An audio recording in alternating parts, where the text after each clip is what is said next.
सरकारी नौकरी की जबरदस्त तैयारी के लिए हमारे चैनल को सब्सक्राइब कर लीजिए, साथ ही साथ बेल आइकन को प्रेस कर लीजिए और ऑल ऑप्शन पे टिक कर लीजिए, जिससे हमारी सारी वीडियो सबसे पहले आप तक पहुंचे बिल्कुल फ्री।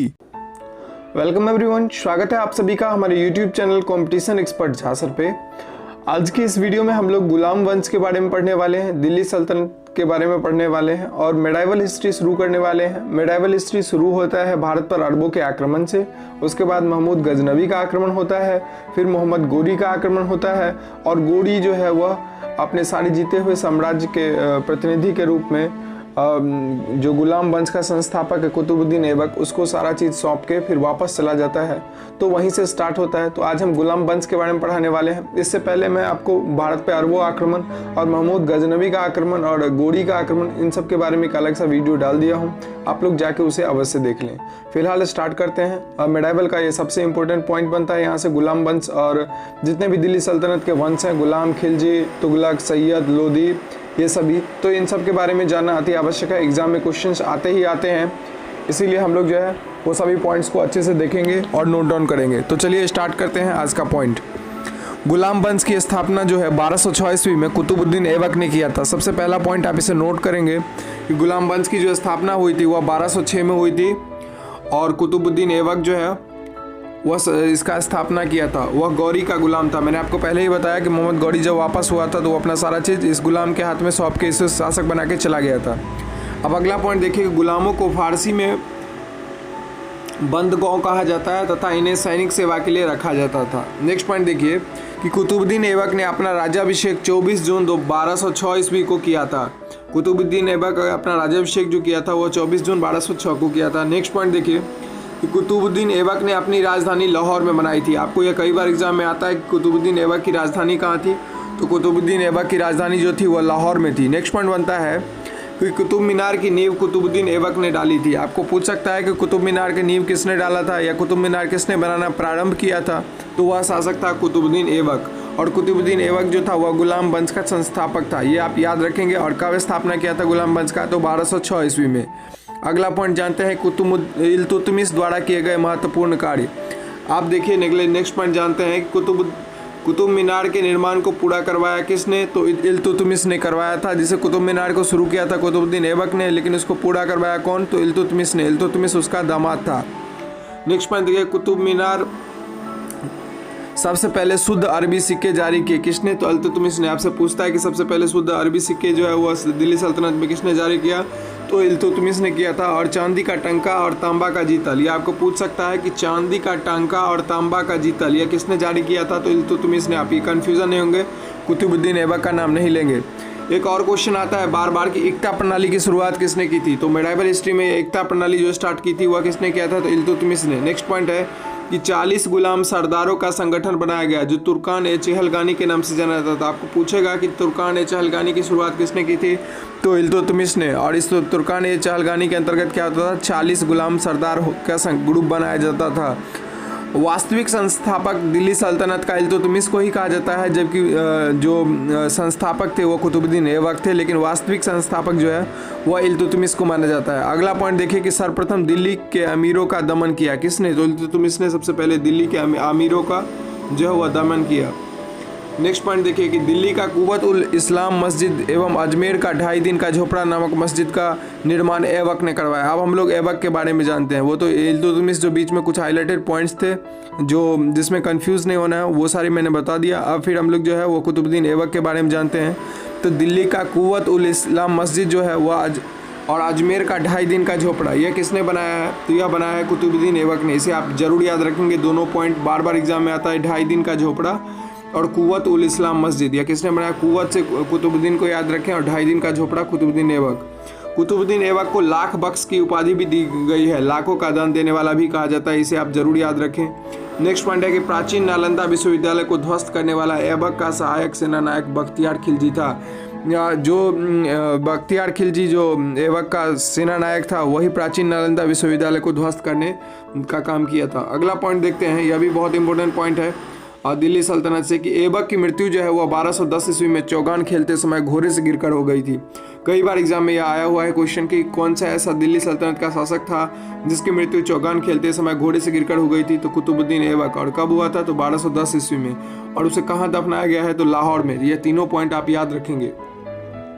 चलिए नेक्स्ट पॉइंट पे चलते हैं कि ऐबक का उत्तराधिकारी जो था वह आराम शाह हुआ। ऐबक के बाद कौन बना दिल्ली सल्तनत का शासक? तो आराम शाह बना, जिसने सिर्फ 8 महीनों तक शासन किया। आराम शाह सिर्फ 8 महीने तक शासन किया। नेक्स्ट पॉइंट देखिए, आराम शाह की हत्या करके इल्तुतमिश 1211 ईस्वी में दिल्ली की गद्दी पर बैठ गया। अब जब आराम शाह की हत्या कर दिया उसके बाद इल्तुतमिश जो है वह 1211 ईस्वी में दिल्ली की गद्दी पे बैठ गया। नेक्स्ट पॉइंट देखिए कि इल्तुतमिश तुर्किस्तान का इलबरी तुर्क था। वह तुर्किस्तान का तुर्क था जो ऐबक का गुलाम एवं दामाद था। मैंने अभी आपको ऊपर बताया था कि ऐबक का वह दामाद था और गुलाम भी था। तो ऐबक की मृत्यु के समय वह बदायूं का गवर्नर था। यह बार बार आता है कि जो कुतुबुद्दीन ऐबक जब शासन कर रहा था तो इल्तुतमिश क्या था? तो बदायूं का गवर्नर था, बदायूं नामक जगह का। नेक्स्ट पॉइंट है इल्तुतमिश लाहौर से राजधानी को स्थानांतरित करके दिल्ली लाया था। सबसे पहले दिल्ली सल्तनत का शासक इल्तुतमिश ही था जो लाहौर से राजधानी को दिल्ली लेके आया था। इसने हौज सुल्तानी का निर्माण दिल्ली ए कोहाना के निकट करवाया था। हौज सुल्तानी, ये आप याद रखेंगे। हौज सुल्तानी का निर्माण किसने करवाया था? तो इल्तुतमिश ने। अगला पॉइंट जानते हैं कि इल्तुतमिश पहला शासक था जिसने 1229 ईस्वी में बगदाद के खलीफा से सुल्तान पद की वैधानिक स्वीकृति प्राप्त की। एग्जाम में कई बार आता है, इसे आप जरूर नोट डाउन करेंगे कि ऐसा कौन सा शासक था दिल्ली सल्तनत का जो बगदाद के खलीफा से सुल्तान की पद की वैधानिक स्वीकृति प्राप्त की थी, अर्थात अब वो खलीफा कहा जाएगा। तो यह प्राप्त किया था इल्तुतमिश ने सबसे पहले। नेक्स्ट पॉइंट है इल्तुतमिश की मृत्यु जो है वो अप्रैल 1236 ईस्वी में हो गई। इल्तुतमिश 1211 में गद्दी पे बैठा और 1236 ईस्वी में उसकी मृत्यु हो गई, ये आप याद रखेंगे। नेक्स्ट पॉइंट आता है कि चंगेज खां से बचने के लिए ख्वारिज्म के सम्राट जलालुद्दीन को इल्तुतमिश ने अपने यहाँ शरण नहीं दी थी। जब चंगेज खां जो है वह ख्वारिज्म के सम्राट जलालुद्दीन को पीछा कर रहा था तो वह इल्तुतमिश से मदद मांगा था, लेकिन इल्तुतमिश ने उसे और मदद नहीं दिया था क्योंकि चंगेज खान उस समय बहुत बड़ा खूंखार था। अगर वह मदद देता दिल्ली सल्तनत पे जो है उसका खतरा मंडरा रहा था। नेक्स्ट पॉइंट यहाँ से एक और चीज़ें आ जाती है कि थोड़ा सा हम लोग जो है वो देख लेते हैं मंगोल के बारे में। मंगोल चीन के उत्तर में गोबी के रेगिस्तान के निवासी थे। वह एक घूमने फिरने वाली अर्ध सभ्य जाति थी और उनका मुख्य पेशा घोड़ों और अन्य पशुओं का पालन करना था। वे बहुत गंदे रहते थे तथा सभी प्रकार के मांस खाते थे। उनमें स्त्री विषयक नैतिकता का सर्वथा अभाव था। यद्यपि माँ का सम्मान करते थे। वे विभिन्न कबीलों में बटे थे। उन्हीं कबीलों में सिर्फ एक में 1163 ईस्वी में तेमिचुन उर्फ चंगेज खान का जन्म हुआ था। अब आप लोग चंगेज खान के बारे में जानिए। उसी कबीला का चंगेज खान था जिसे महान और श्रपित दोनों पुकारा गया है। चंगेज द ग्रेट या फिर द एकस्ट। इसका पिता जो था वह येसुगाई बहादुर था।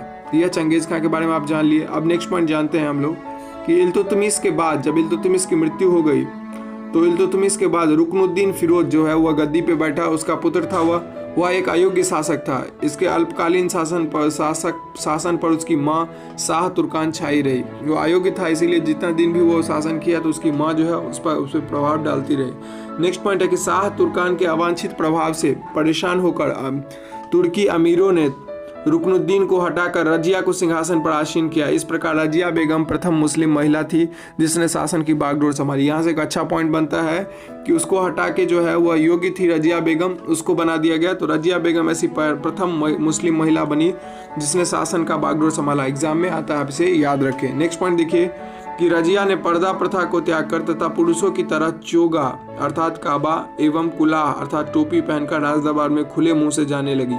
रजिया जो है सबसे पहले पर्दा प्रथा का त्याग किया और पुरुषों की तरह जो है वो चोगा और कुलाह अर्थात काबा और टोपी पहनकर राजदरबार में जाने लगी थी राज शासन करने के लिए। नेक्स्ट पॉइंट कहता है कि रजिया ने मलिक जमालुद्दीन याकूत को अमीर ए अखूर घोड़े का सरदार नियुक्त किया था।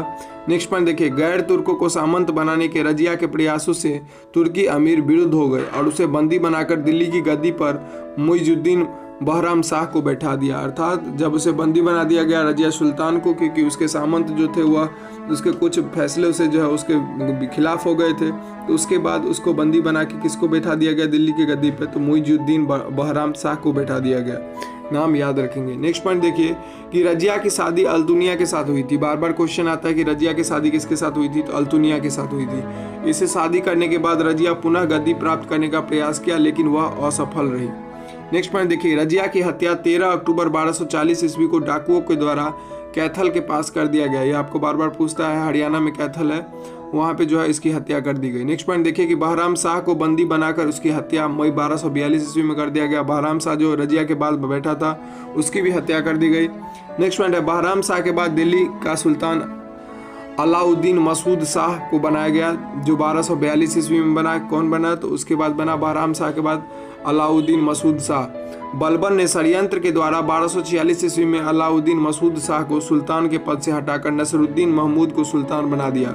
बलबन जो उस समय का सेनापति था, वह 1246 ईस्वी में उस मसूद शाह को हराकर और पद से हटा दिया और नसरुद्दीन महमूद को जो है वह दिल्ली सल्तनत का सुल्तान बना दिया। नेक्स्ट पॉइंट आता है कि नसरुद्दीन महमूद ऐसा सुल्तान था जो टोपी सीकर अपना जीवन निर्वाह करता था। यह बहुत ही बार क्वेश्चन आया हुआ है कि ऐसा कौन सा मुगल शासक, ऐसा कौन सा दिल्ली सल्तनत का शासक था जो टोपी सीकर अपना जीवन निर्वाह करता था? तो नसरुद्दीन महमूद, इसका आप नाम जरूर याद रखें। नेक्स्ट पॉइंट है कि बलबन ने अपनी पुत्री का विवाह नसरुद्दीन महमूद के साथ किया था। बलबन ने अपनी बेटी का विवाह जो है वो नसरुद्दीन महमूद के साथ किया था। नेक्स्ट पॉइंट है कि बलबन का वास्तविक नाम बहाउद्दीन था, वह इल्तुतमिश का गुलाम था। बलबन का जो रियल नेम था वह बहाउद्दीन था और वह क्या था? तो वह जो है वह इल्तुतमिश का गुलाम था। नेक्स्ट पॉइंट देखिए कि तुर्कान ए चहलगानी का विनाश बलबन ने किया था। यह बार बार क्वेश्चन आएगा कि तुर्कान ए चहलगानी जिसको बनाया था इल्तुतमिश ने, उसको किसने खत्म किया? तो उसको खत्म किया बलबन ने, याद रखेंगे, बार बार आता है। नेक्स्ट पॉइंट है, बलबन 1266 ईस्वी में गियासुद्दीन बलबन के नाम से दिल्ली की गद्दी पे बैठा और बाद में 1266 ईस्वी में बलबन खुद जो है वह दिल्ली के गद्दी पे बैठा। यह मंगोलों के आक्रमण से दिल्ली की रक्षा करने में सफल रहा और मंगोलों को जो भारत पे आक्रमण हुआ, दिल्ली पे आक्रमण हुआ, उसको रक्षा करने के लिए वह सफल रहा। नेक्स्ट पॉइंट कहता है कि राज दरबार में सजदा एवं पाबोस प्रथा की शुरुआत बलबन ने ही की थी। यह भी बहुत बार आता है एग्जाम में कि सजदा एवं पाबोस, यह जो दो प्रथा थी, झुक के प्रणाम किया जाता था इसमें सम्राट को, यह राज दरबार के अंदर, तो यह किसने शुरुआत की? तो यह बलबन ने शुरू की। नेक्स्ट है कि बलबन ने फारसी रीति रिवाज पर आधारित नवरोज उत्सव, यह भी एग्जाम में बार बार आता है, नवरोज उत्सव की शुरुआत किस शासक ने किया? तो बलबन ने। सिजदा एवं पाबोस और नवरोज उत्सव की शुरुआत बलबन ने किया था। अपने विरोधियों के प्रति बलबन ने कठोर लौह एवं रक्त की नीति का पालन किया। यह भी एग्जाम में आता है कि लौह एवं रक्त की नीति यह किसने दिया था? तो यह दिया था बलबन ने। नेक्स्ट पॉइंट आता है कि नसरुद्दीन महमूद ने बलबन को उलूग खां की उपाधि प्रदान की। अब नसरुद्दीन महमूद जो समय का शासक था उसने क्या किया? बलबन को उलूग खां की उपाधि प्रदान की। तो आपको पूछ सकता है कि उलूग खां की उपाधि किसे मिला है? तो बलबन को मिला है। नेक्स्ट पॉइंट है, बलबन के दरबार में फारसी के प्रसिद्ध कवि अमीर खुसरो एवं अमीर हसन रहते थे। यह बात बहुत ही याद रखने वाला है कि बलबन के जो दरबार में फारसी के प्रसिद्ध कवि, आपको पूछता है अमीर खुसरो किसके दरबार में थे? तो बलबन के दरबार में, एवं अमीर हसन किसके दरबार में थे? तो बलबन के दरबार में। नेक्स्ट पॉइंट आता है कि गुलाम वंश का अंतिम शासक कौन था? तो गुलाम वंश का अंतिम शासक जो था वह शमसुद्दीन कैमूर्स था। इसे आप जरूर याद रखेंगे, इसके बारे में क्वेश्चन आता है कि गुलाम वंश का अंतिम शासक कौन था? तो गुलाम वंश का अंतिम शासक जो था वह शमसुद्दीन कैमूर्स था। तो ये थी आज की कंप्लीट वीडियो। अब टाइम हो चुका है आज के क्वेश्चन का। तो आज का जो क्वेश्चन है वह है कि 2.5 दिन की झोपड़ी का निर्माण किस शासक ने करवाया था? दिल्ली सल्तनत के किस शासक ने? आप हमें ज़रूर कमेंट बॉक्स में लिखिए। अगर आप इस वीडियो को ध्यान से देखे हैं तो आपको ज़रूर पता होगा। और नेक्स्ट वीडियो में हम लोग नए टॉपिक के साथ आएंगे। फिलहाल थैंक यू।